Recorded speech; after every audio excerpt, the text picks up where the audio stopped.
नमस्कार साथियों, कैसे हो आप सब। आशा करती हूँ कि आप सब अच्छे होंगे।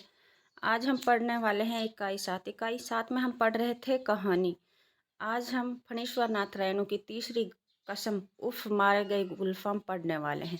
इससे पहले हमने कहानी पढ़ ली थी चंद्रदेव से मेरी बातें, जो कि राजेंद्र बाला घोष की थी, जिसे हम बंग महिला के नाम से जानते हैं। दुलाई वाली थी उसकी। माधव राय इस पे एक टोकरी भर मिट्टी। सुभद्रा कुमार चौहान की राही कहानी थी। प्रेमचंद की ईदगाह और दुनिया के अनमोल रतन कहानी थी। कानों में कंगना राधिका रमन प्रसाद की थी। ये कि जो कि 7 कहानी थी। और इससे आगे चंद्रधर शर्मा गुलेरी की उसने कहा था। जयशंकर प्रसाद की आकाशदीप और जैनेन्द्र कुमार की अपना अपना भाग्य। और आज हम 11वीं कहानी पढ़ने वाले हैं फणीश्वर नाथ रेणु की, जो कि तीसरी कसम उर्फ मारे गए गुलफाम के नाम से जानते हैं। तीसरी कसम 1956, 57 और 58 में प्रकाशित हुई दिखाई देते हैं।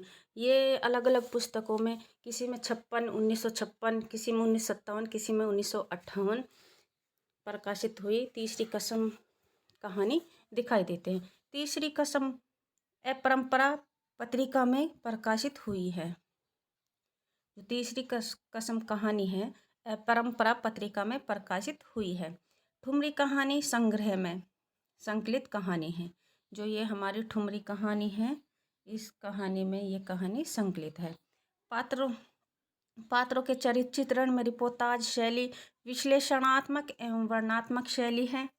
कहानी का प्रतिपाद्य तीसरी कसम इस रोमांटिक कहानी में सीधे सरल भोले भाले गाड़ीवान जो हीरामन का थिएटर की नर्तकी हीराबाई के प्रति प्रेम और उमंग के प्रस्फुटन को कथ्य बनाया गया है। जो हीरामन है और हीराबाई को जो अपनी गाड़ी में बिठा कर ले जाता है नाटक मंडली के लिए, तो वो हीरामन का और हीराबाई का वहाँ से बातचीत शुरू होती है। तीसरी कसम हीरामन है जो नायक है, हीराबाई है नायिका है। इसके मुख्य गौण पात्र है पलटन दास है, लाल मोहर है, धुन्नी राम है, लहसनवा है और मुनीम। Sorry friend. उन कहानी का उद्देश्य है तीसरी कहानी में कथा नायक हीरामन का हीराबाई के प्रति प्रेम भाव एवं अकेलेपन की अनुभूतियाँ पूरी संवेदना और पुलकित भाव में वाणी मिली है। ये फणीश्वर नाथ रेणु 1921 ईस्वी में और 1977 ईस्वी में मृत्यु हुई थी। जन्म बिहार के आरोही हिंगना गांव पूर्वी पूर्णिया। बचपन का नाम फनेश्वर था, जबकि दादी उन्हें ठटुनवा कहती थी। पिता का नाम शीलानाथ मंडल था, माता का नाम पानु देवी था। इनकी 3 पत्नियां थी, रेखा राय, पद्मा रेणु और लतिका रेणु। क्रांतिकारी भी ये थे। 12 साल की उम्र में ये 40 साथियों का, जब फणीश्वर नाथ रेणु थे 12 साल की उम्र में 40 साथियों को मिलाकर वानर सेना का गठन किया। इन्हें जेल भी जाना पड़ा। इनके बचपन के गुरु राम देनी तिवारी थे। रेणु ने विद्यार्थी जीवन में परीक्षा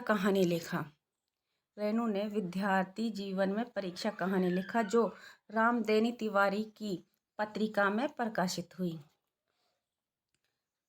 फणीश्वर नाथ रेणु ने जो इनके गुरु थे राम देनी तिवारी की पत्रिका में अपनी कहानी थी जो प्रकाशित की। बंगला के प्रसिद्ध साहित्यकार सत्यनाथ भादुड़ी को रेणु अपना साहित्यिक गुरु मानते थे। बंगला के जो प्रसिद्ध साहित्यकार सत्यनाथ भादुड़ी थे, रेणु अपना साहित्यिक गुरु मानते हैं। रेणु का लेखन प्रेमचंद की सामाजिक यथार्थवादी परंपरा को आगे बढ़ाता है और इन्हें आज़ादी के बाद का प्रेमचंद की संज्ञा दी जाती है। रेणु के प्रसिद्ध उपन्यास मैला आंचल से ठीक 10 वर्ष पूर्व 1944 ईस्वी में पहली कहानी बट बाबा साप्ताहिक पत्रिका में विश्व मित्र में छपी, लेकिन बंटवारा उनकी पहली परिपक्व कहानी है। फणीश्वर नाथ रेणु की प्रसिद्ध उपन्यास जो मैला आंचल से ठीक 10 वर्ष पहले 1944 ईस्वी में पहली कहानी जो बट बाबा थी, वो कहानी साप्ताहिक पत्रिका में विश्वामित्र में छपी। लेकिन बंटवारा उनकी पहली परिपक्व कहानी है, जबकि अंतिम कहानी भीति चित्र है। फणीश्वर नाथ रेणु की कहानी संग्रह ठुमरी 1954 ईस्वी में प्रकाशित हुई। एक आदमी रात्रि की महक 1966 में, अग्निखोर 1973 ईस्वी में, अच्छे आदमी 1986 में, एक श्रावणी दोपहर की धूप 1984 ईस्वी में। ये फणीश्वर नाथ रेणु की कहानी संग्रह थे। ठुमरी कहानी संग्रह में जो संकलित कहानियाँ हैं, ठुमरी कहानी में कहानी संकलित कहानियाँ हैं जैसे तीसरी कसम उर्फ मारे गए गुलफाम, रसप्रिया, ठेस, पंचलाइट, सिर पंचमी का शगुन, लाल पान की बेगम, तीन बिंदिया, तीर्थोदक, सिरचन। ये ठुमरी कहानी संग्रह में संकलित कहानियाँ थीं। इसके कथन हैं, निसंदेह इन कहानियों में ताजगी है और प्रेमचंद की लिखी गांव पर कहानियों से एक हद तक नवीनता भी है। ये नामवर सिंह का कथन है। एग्जाम में पूछा जा सकता है कि नामवर सिंह का कथन है और निर्मल वर्मा का है और कमलेश्वर का है, जो कि हमने ले लिए गए हैं। ये कूट में डीफ पूछे जा सकते हैं। निसंदेह नामवर सिंह का कथन है जो निसंदेह इन कहानियों में ताजगी है और प्रेमचंद की लिखी गांव पर कहानियों से एक हद तक नवीनता भी है। ये नामवर सिंह का कथन है। अज्ञे ने, और ये अज्ञे जी का कथन है, अज्ञे ने फणीश्वर नाथ रेणु को धरती का धनी कहा है। जो अज्ञे जी है उसने फणीश्वर नाथ रेणु को धरती का धनी कहा है। बिहार के छोटे भूखंड की हथेली पर उन्होंने समूचे उत्तरी भारत के किसान की नीति रेखा को उजागर किया है। यह निर्मल वर्मा का कथन है। बिहार के छोटे भूखंड की हथेली पर उन्होंने समूचे उत्तरी भारत के किसान की नीति को उजागर किया गया है। ये निर्मल वर्मा कथन है। 20वीं सदी का यह संजय रूप गंध नाद आकार और बिंबों के माध्यम से महाभारत की सारी वास्तविकता, सत्य, हिंसा, घृणा, प्रमाद, मानवता, आक्रोश और दुर्घटना बयान करता जा रहा है। जो 20वीं सदी का ये संजय रूप है, गंध है, नाद है, आकार है, बिंब के माध्यम से महाभारत की सारी वास्तविकता है जो सत्य है, हिंसा, घृणा, प्रमाद, मानवता, आक्रोश, दुर्घटना बयान करता जा रहा है। उनके ऊंचे माथे पर महिष वेद व्यास का आशीष अंकित है। ये कमलेश्वर जी का कथन है। ग्रामचल की तह में घुसकर उसके शब्द, रूप, रस, गंध, स्पर्श को समग्रता में चित्रित करने वाले अकेले और अद्वितीय कथाकार है ये फणीश्वर नाथ रेणु।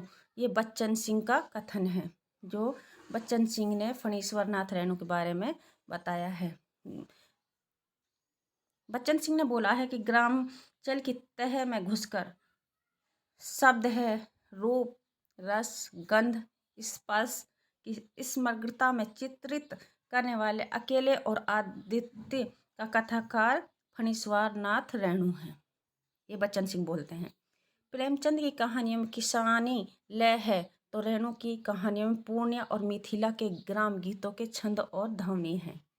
ये भी बच्चन सिंह का कथन है, जो बच्चन सिंह ने बोला है। प्रेमचंद की कहानियों में किसान लय है तो रेणु की कहानियों में पूर्णिया और मिथिला के ग्राम गीतों के छंद और ध्वनि है।